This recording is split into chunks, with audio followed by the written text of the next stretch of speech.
Bom dia, meus queridos, boa tarde, boa noite ou boa madrugada, né? Como eu falei na aula anterior, eu também já vivi um pouco assim dessa fase da adolescência, de querer estudar, me esticar mais um pouco à noite e adentrar a madrugada e dormir um pouco mais pela manhã. Mas nós não estamos de férias, tá? Nós estamos em quarentena, nós estamos em isolamento social, portanto, vamos trabalhar, vamos estudar. Além das aulas gravadas aqui, hoje nós estamos gravando a 7ª aula, né? Nós temos a aula pelo Google Meet, a gente se encontra no Google Meet presencialmente, né? Assim, né? Online, mas a gente pode se ver, a gente pode se falar. A gente tem o contato pelo WhatsApp no retorno das produções, né? Das correções das produções.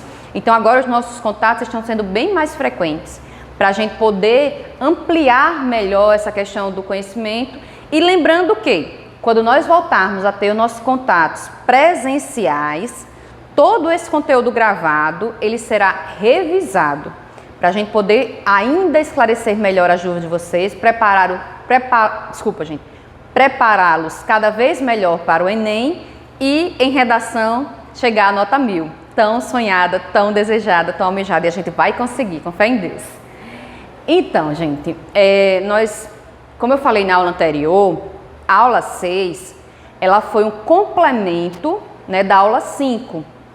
E aí eu precisava... a aula 6 gravada foi um complemento da aula 5 gravada. No entanto, no livro de vocês, a aula 14, ela completa as ideias de maneira direta da aula 13, que é do livro 4. Porém, ao invés de a gente ver a aula 15 e 16 agora, a gente passou logo para a aula 17 e na próxima gravação eu faço a 15 e 16, como eu expliquei na aula anterior. Porque 15 e 16 ela vai falar sobre pontuação, né? Um contexto bem gramatical.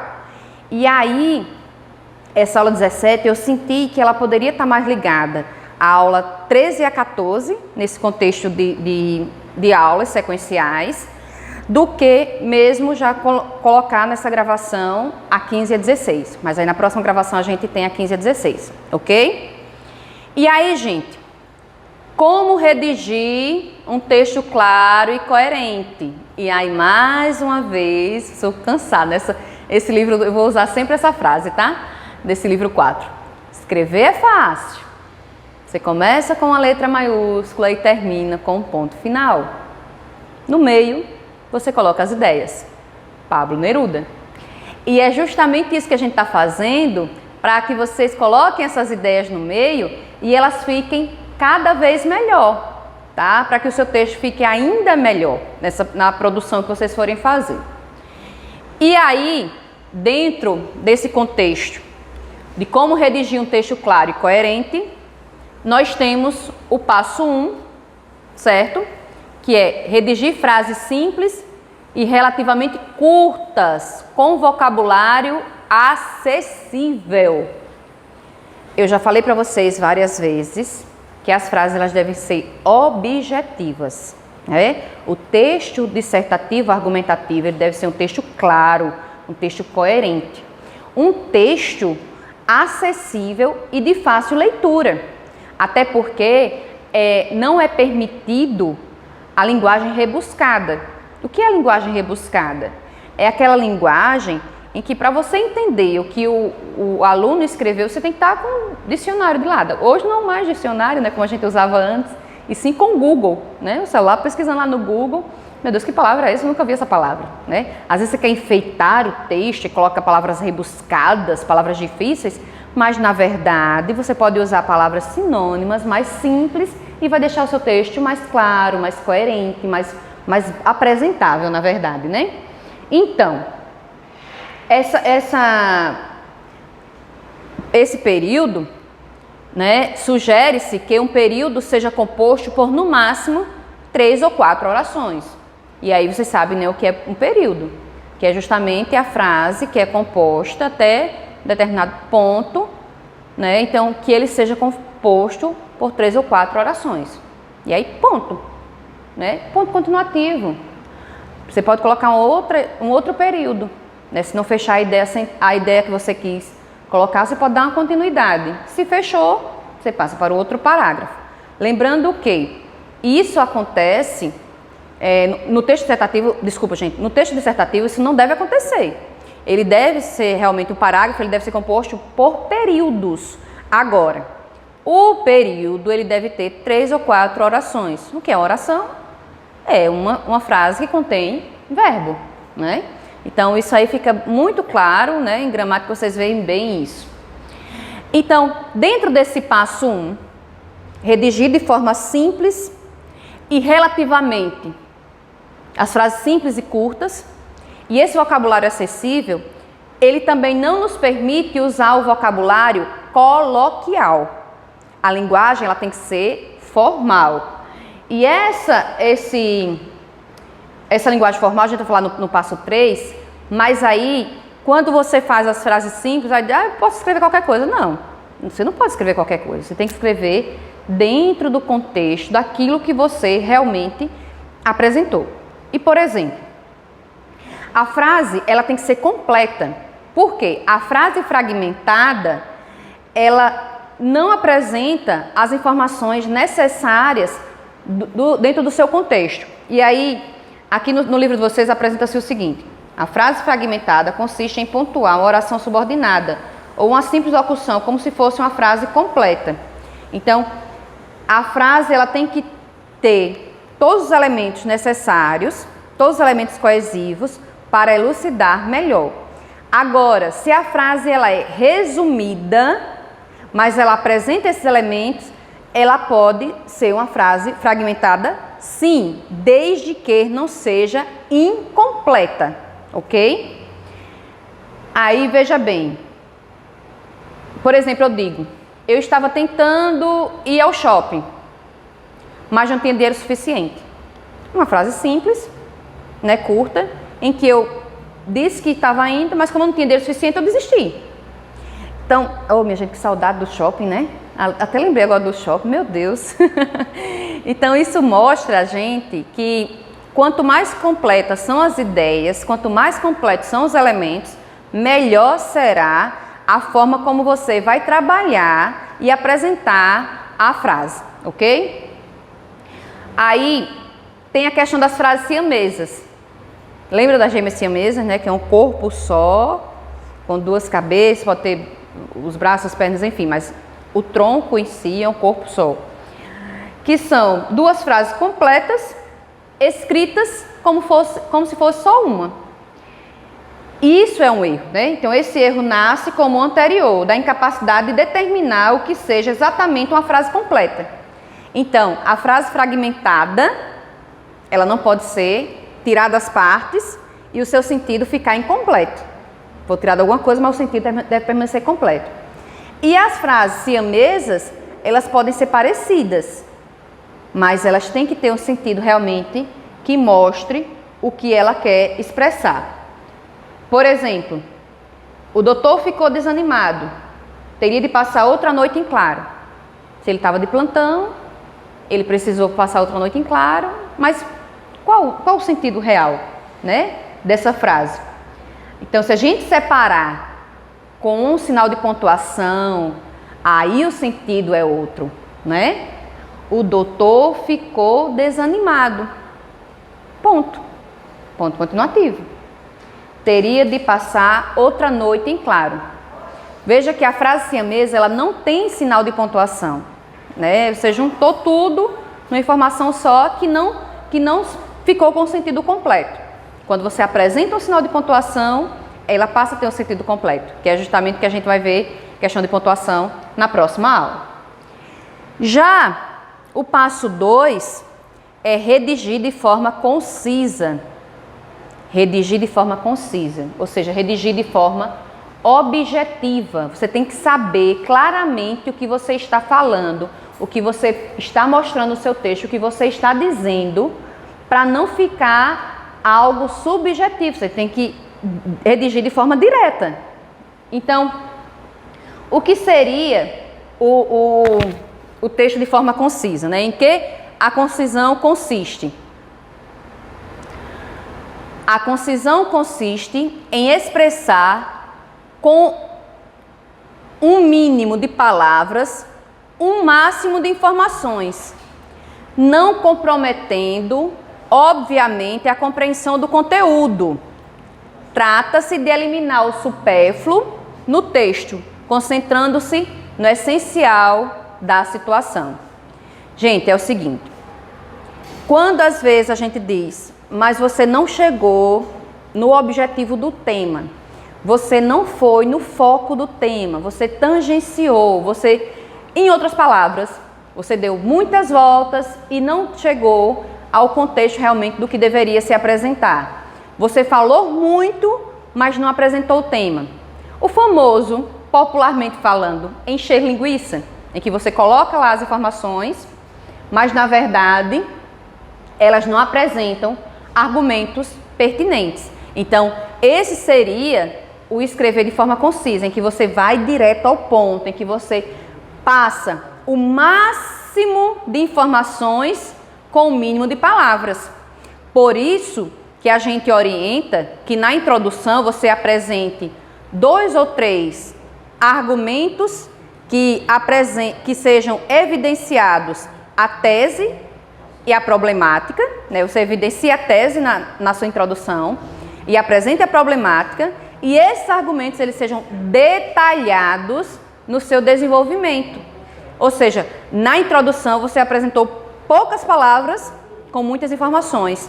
No seu desenvolvimento você detalha essas informações, ok? Mas sem ficar dando voltas e fugir do tema. O importante é não fugir do tema com relação a essa questão aqui da concisão, né? Que é a precisão, a objetividade do seu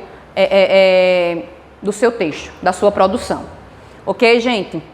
E ainda com relação a essa questão da concisão, vocês observem aí no livro de vocês que tem até alguns exemplos, e os exemplos, eles são cortados, né? Eles são grifados. Por quê? Porque se você usasse de forma mais objetiva, ficaria bem melhor o seu texto. Vamos ver. É possível eliminar alguns excessos que nada agregam em termos de conteúdo para o texto. Observe a mudança. Deixa eu pegar aqui para ficar mais fácil o contato com vocês. Na sociedade tradicional, a família, célula mártir da sociedade, na sociedade tradicional, tradicionalmente, a família, célula mártir da sociedade, correspondia a uma espécie de um estereótipo, sendo formado por pai, mãe e filhos. Veja quanta coisa, né, desnecessária. No que se refere à sociedade contemporânea, né, no entanto, aí veja, na sociedade contemporânea, veja que tem as partes grifadas, né? Esse quadro sofreu algumas mudanças que podem ser consideradas bem notórias. Já é cada vez mais comum filhos de pais separados convivendo na maioria do tempo com avós e outros parentes. A figura mais do que presente nos dias atuais. A presença mais frequente da babá é outro sinal da mudança sofrida por essa instituição ao longo de todos esses anos. Olha, veja que tudo isso pode ser resumido da seguinte forma. Tradicionalmente, a família correspondia a um estereótipo formado por pai, mãe e filhos. Na sociedade contemporânea, no entanto, houve mudanças bem notórias. Já é comum filhos de pais separados convivendo na maioria do tempo com os avós ou outros parentes. A presença mais frequente da babá é outro sinal de mudança. Veja, deu tantas voltas para ser totalmente prolixo, né? A diferença da concisão é a prolixidade, né? Se você é prolixo, você não é conciso. O primeiro exemplo que eu li para vocês, totalmente prolixo, totalmente extenso, desnecessário, todas as informações que estão contidas nele. Já o segundo, totalmente conciso, né? Não tem prolixidade nele. Então, essa é a diferença que eu quero que vocês percebam. O que é direto ao ponto, o que é objetivo, daquilo que você fica dando voltas e voltas e voltas para dizer a mesma coisa. E, desculpa gente, eu passei. Por fim, nessa aula 17, nós temos o passo 3. Redigir com correção gramatical, empregando a linguagem formal. Olha, a correção gramatical, ela é necessária ao extremo. E aí, como a gente viu que a aula 13, ela está relacionada à competência 4 e também à aula 14, a aula 14 e esse passo 3 aqui da aula 17 estão também relacionados à competência 1, que é a competência que está diretamente ligada às questões gramaticais. Então, nesse slide aqui, a gente vê, ao redigir com correção, é necessário, no terceiro passo, redigir com correção gramatical, empregando a linguagem formal. E aí, para a adequada articulação de um texto, é necessário que se observem atentamente os traços que o compõem, como coesão, que é o que a gente viu na aula 13, referencial e sequencial, a pontuação, que é o que a gente vai ver na aula 15 e 16, e o paralelismo sintático e semântico, que foi o que a gente viu na aula 14. Ok, gente? Destaca-se aqui o conceito de paralelismo, pois este contribui bastante para a clareza da redação. Então, um texto claro e coerente vai precisar de todos esses elementos, tá? Que a gente está frisando aqui. E a coerência, ela está relacionada ao tema, à ligação das ideias, à abordagem que você vai fazer em relação ao assunto. E toda essa parte gramatical, toda essa parte estrutural que eu falo tanto com relação à competência 1, ela vai dar mais clareza ao seu texto. Veja bem, com relação a essa questão da competência 1, tudo que for erro gramatical atrapalha quando o seu texto vai ficar claro, as ideias. Por quê? Por exemplo, você separa uma sílaba errada, você acomete a translineação, que é quando você divide e deixa só uma vogal lá separada do restante da palavra. Quando você utiliza os sinais de pontuação errado, quando você utiliza os sinais de acentuação errado, concordância verbal, concordância nominal, regência verbal, enfim, todos os elementos gramaticais vão comprometer diretamente na competência 1 e na clareza das ideias que você vai apresentar. Porque quando você não faz uma ligação direta nesse contexto gramatical, vai lhe dar um grande prejuízo na competência 1, nos desvios na competência 1. Ok, gente? E para finalizar, né, vejam que essas aulas do livro 4, elas são mais breves, mas como eu frisei já anteriormente, leiam todos os exemplos que estão no livro para deixar ainda mais claro essa organização textual que você precisa ter na hora de elaborar bem o seu texto. Tá bom, gente? Se formos otimistas, né, a mesma frase, e acreditarmos em Deus, cuidando de nossa mente e dos que amamos, logo isso tudo passará. Na primeira aula da aula 13, a gente deixou os três Fs, desculpa. Na aula 14 foram os 3 Ps e agora eu quero deixar para vocês os 3 As. Acreditar. Acima de tudo, acreditar em Deus, acredite em si mesmo, acredite que tudo isso vai passar e nós vamos nos tornar, com a graça de Deus, pessoas melhores. Agradecer. A gente tem o péssimo defeito de só reclamar. A gente pouco agradece por tudo que Deus nos dá, por tudo que nós temos, por tudo que nós somos. Então, vamos procurar agradecer mais. E, acima de tudo, amar. Amar é uma das coisas mais belas que nós temos, né? E o amor está acima de tudo e de todos. E o grande mandamento que Jesus nos deixou foi amar a Deus sobre todas as coisas e ao próximo como a si mesmo. A gente está vendo tanta gente que a gente ama, né, sofrendo com esse vírus, que a gente gostaria de fazer alguma coisa. A gente está perdendo pessoas próximas também, mas vamos ter mais amor uns com os outros e amar a si mesmo. Que Deus abençoe vocês, né? Um beijo no coração de todos e a gente se encontra na próxima aula, se Deus assim nos permitir. E Ele vai nos permitir. Até breve, gente.